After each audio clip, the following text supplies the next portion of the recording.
Hello, I am Jackie, and you are listening to Jackie Teaches English. This podcast is designed to help English learners improve their listening skills, gain new vocabulary, and learn more about the English-speaking world. Want to read along with the audio? Go to JackieTeachesEnglish.com, where you will find a transcript of this episode. Without further ado, let's dive in. Hello and welcome back. As I was brainstorming possible topics to discuss with you for this episode, I happened to be enjoying a nice hot cup of tea, and I thought to myself, is there anything more typically British than tea? Well, maybe I should talk about that. Now, just before I used the phrase, I happened to be enjoying a cup of tea, we can use this phrase, happen to signify that you do something by chance or coincidence. Other examples of this phrase in action could be, I happened to see my teacher at the grocery store yesterday, meaning I didn't intend or plan to see her there, it was just by chance. We also use this phrase to ask if by chance someone knows something or can help us in some way. For example, you might ask a stranger on the street, "Excuse me, do you happen to know what time it is?" Well, I happened to be drinking a cup of tea at the time of planning this episode, and now I am here talking to you lovely people all about tea. For those of you who don't know, I'm originally American and did not grow up drinking hot tea. Iced tea, definitely, but hardly ever hot tea, and certainly not hot tea and milk. I don't think my family even owned a kettle when I was growing up. That's how little tea we drank.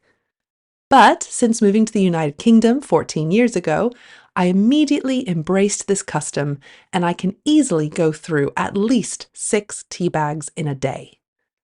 Go through is a very useful phrasal verb that has several different meanings.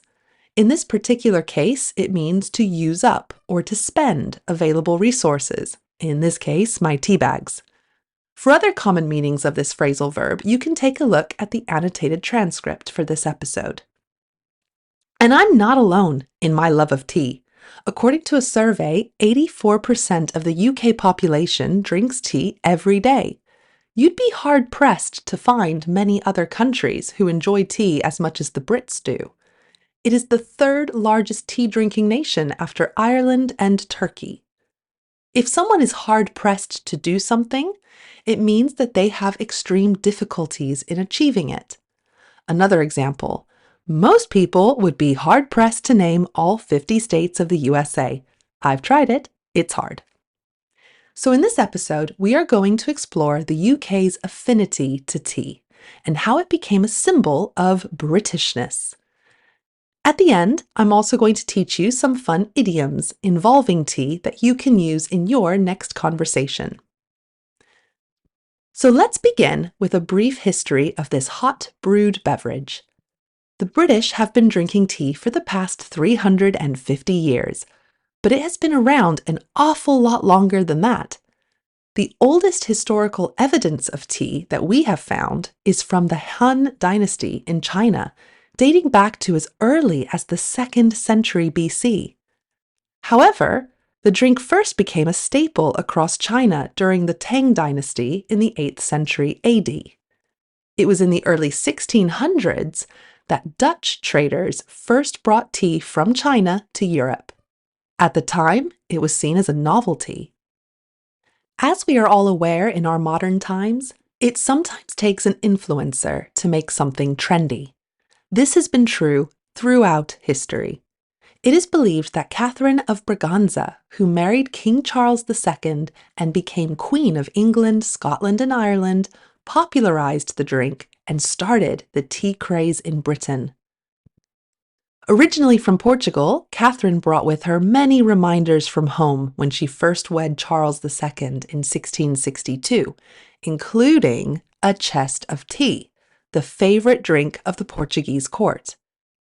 Being the new queen's choice of drink, tea soon became popular among the British nobility. We could call her one of history's trendsetters, a trendsetter being someone who leads the way in fashion or ideas. The East India Trading Company soon began to import tea to Britain.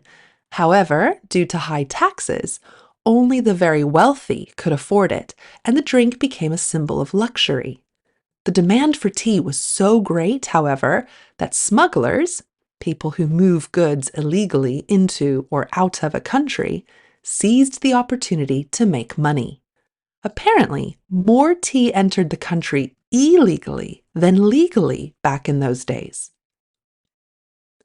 In 1783, Prime Minister William Pitt the Younger slashed the tea tax from a whopping 119% to a much more modest 12.5%.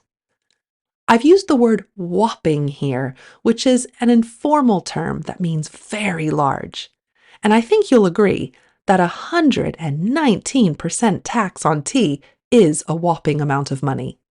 In one fell swoop, the smuggling trade was no more, and the consumption of tea skyrocketed amongst all economic classes. In one fell swoop is an idiom that means all at the same time or in one go. So in one fell swoop, tea became much more affordable and the smuggling trade collapsed. The custom of adding milk to tea came a little bit later on.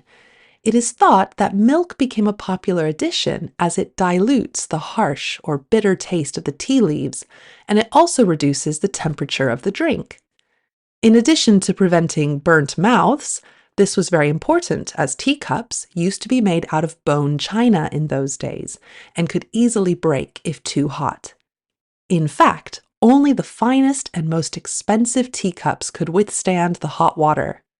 For this reason, the upper classes made a point to add the milk at the very last moment in order to prove that their teacups were of the highest quality.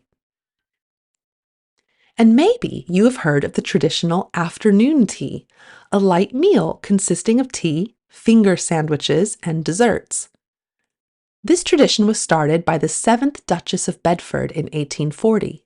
She would become peckish, a fun word that means hungry, around 4 o'clock in the afternoon, and ordered tea, bread, butter, and cake to her rooms. This is a woman after my own heart. Another example of the afternoon tea is a scone with jam and clotted cream. Actually, this is an extremely divisive issue. First off, there is a question about the correct pronunciation of scone. It is pronounced differently depending on which area of Britain you are in, with the more northern regions favoring scone, rhyming with gone, middle of the country firmly pronouncing it scone, rhyming with bone, and southern regions being very split between the two. Secondly, people always argue about which order the jam and the clotted cream should go onto the scone or scone. The debate is real. I have a fun fact for you about the origins of the scone or scone with jam and clotted cream.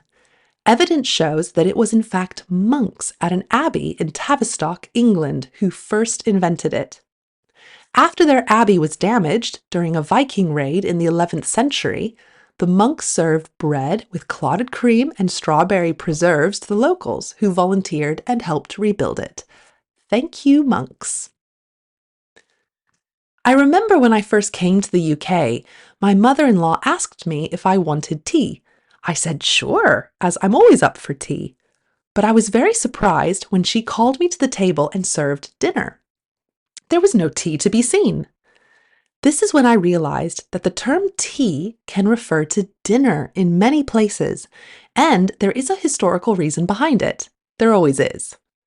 In the Victorian period, the time between 1837 and 1901, the working class would drink tea at the end of the day, and this would be accompanied by basic meat or fish dishes. The term tea became synonymous for dinner, and this has stuck for many people in the UK today. So if you are visiting friends or family here, you may very well hear them ask you, "What would you like for tea?" or "Where should we go for tea tonight?" And hopefully now you won't be confused. We've nearly reached the end of our deep dive into tea, But I wanted to leave you with some useful phrases and some fun idioms involving the UK's favourite beverage. Number 1. Fancy a cuppa? This is a way to ask someone if they would like a cup of tea. Notice we add a at the end of cup. Cuppa. Fancy a cuppa? Number 2. How do you take it? Someone will ask you this if they are making you a cuppa. They want to know if you take milk or sugar in your tea. You can respond with plain or black to signify no milk, or with milk, or even with milk and 1 sugar. This will give you 1 teaspoon of sugar. If you have a sweet tooth, you may want to ask for 2 sugars. Number 3, spill the tea. This idiom means to gossip or to reveal a secret. Go on, spill the tea. What happened? Number 4, not my cup of tea. This idiom means that you don't like something or you aren't interested in it. Are you watching the football match this weekend? No, football isn't my cup of tea. Number 5, a storm in a teacup. We use this idiom to describe when there is great outrage or drama over a very small or trivial matter. The whole controversy turned out to be a storm in a teacup, and it was soon forgotten. And number 6, to be as useful as a chocolate teapot. This is actually one of my favorite idioms. We use this to describe someone or something that serves no purpose and is useless. As you can imagine, a teapot made out of chocolate would be. For example, don't rely on her to do any work. She's as useful as a chocolate teapot. And on that note, I'm going to wrap it up here. I hope you've enjoyed this episode exploring the history and traditions of tea and learning some useful phrases and fun idioms inspired by this beloved hot drink.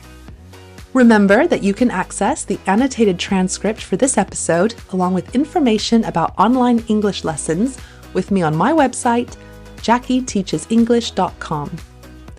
If you enjoyed this episode, please remember to rate it, follow me on your podcast app. This helps more English learners find us. Have a wonderful day wherever you are in the world. See you next time. Bye!